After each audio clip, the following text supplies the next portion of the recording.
வணக்கம் ஐயா. நீங்கள் ஒரு உலகம் சுற்றும் வாலிபன். நிறைய நாடுகளுக்கு போயிருக்கீங்க, இந்தியாவிலையும் நிறைய நகரங்களுக்கு போயிருக்கீங்க. நம்ம தமிழ்நாட்டில் உங்களுக்கு பிடிச்ச நகரங்களை நீங்கள் ஒரு வரிசைப்படுத்தி சொல்ல முடியுங்களா? கவர்னர் ஐயாவின் அற்புதமான உரைகளை தொடர்ந்து கேட்க கவர்னர் கர்ஜனை அபிஷியல் என்ற புதிய சேனலை இப்பொழுதே சப்ஸ்கிரைப் செய்து கொள்ளுங்கள். கூடவே பெல் பட்டனை கிளிக் பண்ணுங்கள். அன்பு சகோதரி விஜயலலிதா அவர்களே, நீங்கள் விரும்பும் நகரம் எது என்று கேட்டுக்கிறீர்கள். அதை நான் ரொம்ப வெளிப்படையாக சொல்ல முடியாது. இருந்தாலும் நான் முடிஞ்ச வரைக்கும் நான் மதுரை மாவட்டத்தில் பிறந்தவன். மதுரை மாவட்டம் எனக்கு பிடிச்ச மாவட்டம். அதை குட் அப்படின்னு நான் எப்பயுமே சொல்லுவேன். அது கொஞ்சம் ரவுடித்தனம் அதெல்லாம் அதிகம்தான். ஆனால் என் வழிபடு தெய்வம் அன்னை மீனாட்சி சொக்கநாதன் ஆட்சி புரியக்கூடிய இடம். இங்கே நல்லதும் உண்டு கெட்டதும் உண்டு. ஏன்னா ஆதி காலத்துலேருந்தே இது தீக்கிரையான நகரம். அப்போ இருந்தே இந்த ரவுடிகளும் ஏமாற்றுபவர்களும் வஞ்சகர்களும் இருந்தாங்கன்றதுக்கு அடையாளம்தான் அது தீக்கிரையான நகரமாக இருந்தது. ஆனாலும் சங்கம் வளர்க்கும் மதுரைன்ற அந்த பேர் எங்களுக்கு உண்டு, எங்கள் மாவட்டத்துக்கு. நான் பிறந்த மாவட்டம் எனக்கு ரொம்ப பிடிச்ச ஒரு நகரங்களில் ஒன்று மதுரை. அதன் பிறகு ரெண்டாவது ஈசன் என்ன பண்ணிட்டார், சென்னைக்கு தூக்கி வச்சார். ஒரு 10 வருஷம் சென்னையை வஞ்சகம், சூழ்ச்சி, அரசியல்வாதிகளின் அராஜகம் எல்லாத்தையும் அதை நீ பார்க்கணுன்றதுக்காகவே சென்னையில் இருக்க வச்சு அவர்களுடைய தொடர்பை ஏற்படுத்தினார். எவனை கவுத்துறான், எப்படி செய்கிறான், என்ன செய்கிறான்னு அதுலேயும் கொஞ்சம் விளையாட்டெல்லாம் காமிச்சோம். அதனால் சென்னையை பொறுத்தளவில் நான் விரும்பாத ஒரு நரகம்னு சொல்லுவேன். அது ஒஸ்ட் அப்படின்னு சொல்லுவேன்.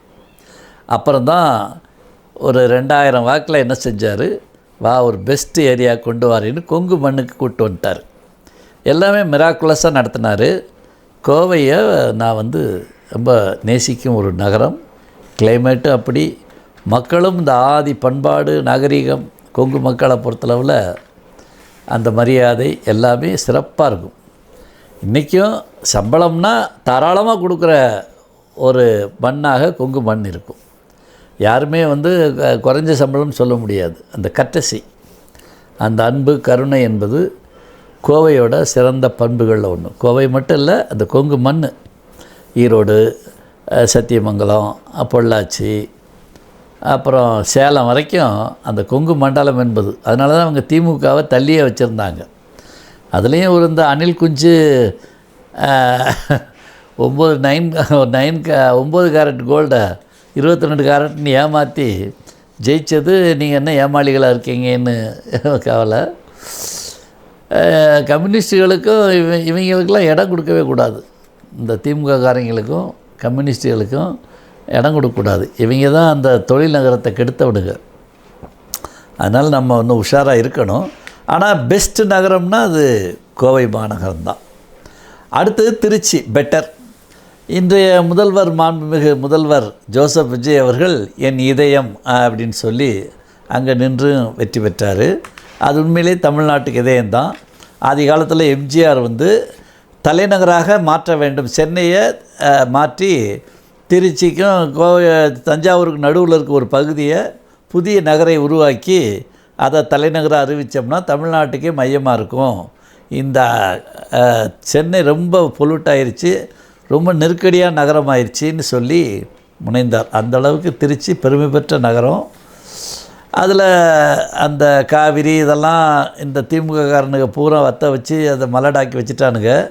ஆனாலும் அது முடிஞ்ச வரைக்கும் அது தன்னுடைய வளத்தை கொடுத்து நமக்கு பாதுகாத்து வருது. இந்த திமுக ஆட்சியில் 2வது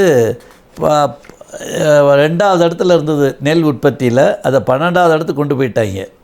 இவங்களுக்கு அந்த கார் ரேஸ் விடுறது, கிரிக்கெட் நடத்துறது, கோடி அதுக்கு செலவழித்தாங்களே தவிர விளைஞ்ச நெல்லை பாதுகாக்கிறதுக்கு கொடோன் கட்டணுன்ற அந்த அடிப்படை அறிவு, அடிப்படை புத்தி அவங்ககிட்ட கிடையாது. நான் வஞ்சகர்கள், திமுகனாலே வஞ்சகமான கட்சி, துரோகம் செய்யும் கட்சி, விரோத கட்சி, இன விரோதி, மொழி விரோதி, சமய விரோதி, மக்கள் விரோதி, சமுதாய விரோதி, தேச விரோதி.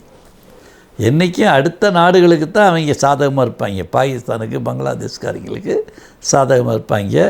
தாய் சமயத்தை விட்டுட்டு அயல் சமயங்களுக்கு காசு வாங்கிட்டு நாக்க தொங்க போட்டு நிற்பானுங்க, முட்டா பயிலுங்க.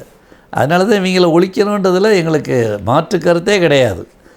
இதை ஒரு நாள் 2 நாளில் 25 வருஷத்துக்கு மேலே என் முழக்கத்தை பார்த்திங்கன்னா அடிச்சுக்கிட்டே லெஃப்ட் அண்ட் ரைட் வாங்கிக்கிட்டே இருப்பேன். அது ஓகே. அதனால் அது Kongu best, Trichy better, Madurai good. மற்ற நகரங்களை அந்தளவுக்கு சொல்ல முடியாது. ஏன்னா தூத்துக்குடி, திருநெல்வேலி, நாகர்கோயிலெலாம் கிறிஸ்தவங்கள் பெருகின ஊர். அதுலேயும் அந்த இது ராதாபுரம், அந்த அப்பாவுன்னு ஒரு பழைய சபாநாயகர் பேர் அப்பாவி மாதிரி பேசுவார். ஆனால் மகா யோக்கியம். அவன் கனிம வளத்தை கடத்தி அந்த மகேந்திரகிரின்றது திருவாசகத்தில் பாராட்டப்படும் ஒரு மலை, பனகுடி பக்கத்தில் அந்த மகேந்திரகிரி.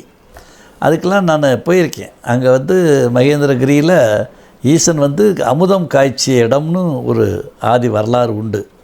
அதனால தான் மண்ணுமா மலை மகேந்திர மதனில்னு அந்த இதில் பாடுவார் மாணிக்கவாசகர். அந்த அடிவாரத்தில் தான் அவன் கல்லை தோண்டி, அதுவும் அளவுக்கு அதிகமாக தோண்டி விளிங்கத்துக்கு அனுப்பணும். விளிங்கம் கேரளாவுக்கு. ஆக்சுவலாக குளச்சலில் அந்த ஆர்பரை உண்டாக்குறது, கொச்சி மாதிரி குளச்சலில் ஒரு ஆர்பரை உண்டாக்க நம்முடைய பெருமைக்குரிய பாரத பிரதமர் நரேந்திர மோடிஜி அவர்கள் பிளான் போட்டு அதை செஞ்சாங்க. இந்த பாவாடைகள்லாம் சேர்ந்து தமிழ்நாட்டுக்கு இப்படி ஒரு ப்ராஜெக்ட் வந்தால் நமக்கு எப்படி இவங்க வறுமையில் இருந்தால் தான் நம்ம வளர முடியும்ட்டு அந்த ப்ராஜெக்டை நடத்த விடாமல் அத்தனை பாவாடைங்களும் எப்படி ஸ்டெர்லைட்டுக்கு எதிராக நின்னாங்களோ தூத்துக்குடியில், அதே மாதிரி இந்த பாவாடைங்க குளச்சலில் ஆர்பர் வரக்கூடாதுன்னு நின்னானுங்க. அவருக்கு என்ன வந்தது, நல்ல திட்டம் கொண்டு வரேன், வேணான்ற, வேலை வாய்ப்பு இருக்கும், உனக்கு நல்லா போக்குவரத்து நல்லா பெருகும் அப்படின்ட்டு, சரி வேணா போன்னா அவன் கேரளாக்காரன் எடுத்துக்கிட்டான். அங்கேருந்து 30 கிலோமீட்டர் தான் விளிங்கம். இங்கேருந்து கல் அனுப்புகிறேன். ஏன் அங்கே தான் பூரா மலைநாடு தானே கேரளா, அங்கேருந்து எடுத்துக்க வேண்டியதானே. என்ன அந்த இளிச்சவா பயலுக தமிழங்க தான் இளிச்சவா பயலுக. இவங்க தான் அவன்கிட்ட மருத்துவ கழிவுகளையும் கண்ட கருமத்தையும் வாங்கிக்கிட்டு இன் ரிட்டர்ன் கனிம வளத்தை விடாமல் கொடுத்துக்கிட்டு இருந்தாங்க அயோக்கியனுக்கு. அதனால் எனக்கு அந்த சாச்சிரணும் சும்மா சொல்லிகிட்டுலாம் இருந்தால் அவங்களும் திருந்த மாட்டானுங்க. அவங்கன்னா ஊர் மக்கள்லாம் ஒன்றா திரண்டு நிற்கணும். அவங்கள ஜெயிக்க வைக்கிறது அதெல்லாம் எவ்வளோ பெரிய தவறு. அதனால தான் அந்த திருநெல்வேலி, நாகர்கோயில், திருச்செந்தூர் பக்கம் அந்த தூத்துக்குடி ரொம்ப கேவலமான ஊர் தூத்துக்குடி தான். ஃபுல்லாக கிறிஸ்தவன் தான், கிறிஸ்தவங்க சுற்றி அப்படித்தான். அதெல்லாம் நான் விரும்பாத காரணம் அந்த நீங்கள்லாம் மாறணும். தாய் சமயத்துக்கு அது மாறி அந்த மாற்றம் நிகழ்ந்தால் அந்த ஊர்களெலாம் இன்னும் வளர்ச்சி அடையும். இன்னும் ஏன் வளர்ச்சி அடையலேன்னு சொன்னால், நீங்கள் அயல் சமயங்களை நம்பி நீங்கள் ஏமாந்து கொண்டு இருப்பது தான் அந்த காரணம். அதனால் best Coimbatore, better Trichy, good Madurai, மற்ற எல்லாம் ஓகே, அவ்வளோதான். அதனால் எல்லா பகுதிகளையும் நமக்கு நல்ல பகுதிகளாக மாற்ற மோடிஜி முயற்சி செய்கிறார். அதுக்காக அங்கேருந்து கங்கையிலேருந்து நீரை கொண்டு வந்து அப்படியே காவிரியில் இணைச்சி, அதை அப்படியே வைகையில் இணைச்சி, வைகையை தாமிரபரணியோடு இணைச்சி, எங்கே பார்த்தாலும் நல்லது நீ கிடைக்கணுன்ற முயற்சியை செஞ்சிகிட்டு இருக்காங்க. அதெல்லாம் பாராட்டி நமக்கு எல்லோரும் பிஜேபி ஆதரித்து, அண்ணாமலையை ஆதரித்து அந்த திட்டங்களெல்லாம் நிறைவேற்றி தமிழ்நாடு இந்தியாவிலேயே தலைசிறந்த மாநிலம், தலைசிறந்த உற்பத்தி ஸ்தானம், நல்ல வசதியுள்ள, வளமுள்ள, வருமானமுள்ள மாநிலம், யாருக்கும் எந்த குறையும் இல்லைன்ற அளவு கொண்டு வர்றதுக்கு தொடர்ந்து முயற்சி செய்வோம். வெற்றி நிச்சயம். நன்றி, வணக்கம். கவர்னர் ஐயாவின் அற்புதமான உரைகளை தொடர்ந்து கேட்க கவர்னர் கர்ஜனை அபிஷியல் என்ற புதிய சேனலை இப்பொழுதே சப்ஸ்கிரைப் செய்து கொள்ளுங்கள். கூடவே பெல் பட்டனை கிளிக் பண்ணுங்க.